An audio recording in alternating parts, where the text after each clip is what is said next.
Made in Peru over 1,500 years ago, this striking ceramic vessel features the head of a man. He gazes out with a prominent nose and fleshy cheeks.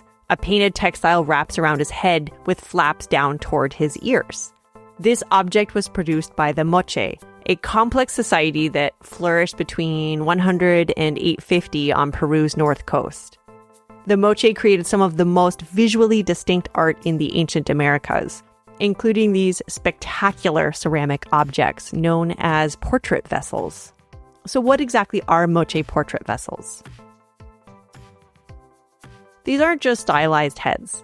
Scholars believe they might depict real individuals, primarily elite male warriors, with distinctive features like scars, tattoos, and even expressions of emotion.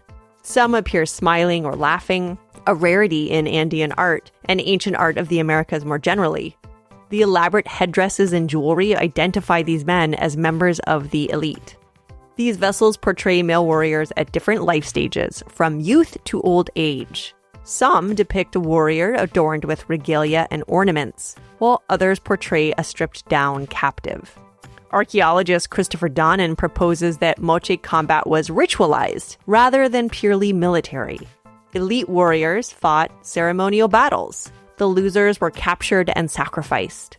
These vessels may commemorate a man's life, victories, and eventual capture or death. Portrait vessels may also have held political or symbolic power. Owning a vessel of a known warrior could have expressed admiration or even dominance. Someone who displayed a portrait of a captured enemy might be signaling their own strength. Many portrait vessels have sadly been looted, but those excavated scientifically by archaeologists come from tombs.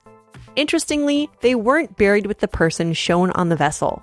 Some appear in the tombs of women. Some are repeated across different tombs. This suggests that these vessels had a broader symbolic or ceremonial function as funerary offerings or diplomatic gifts. And don't forget, they're still functional objects. Each one is a stirrup-spout vessel, a form with a long history in the Andes. The spout arches from the top of the head in the shape of a stirrup, making the vessel easy to pour from and carry.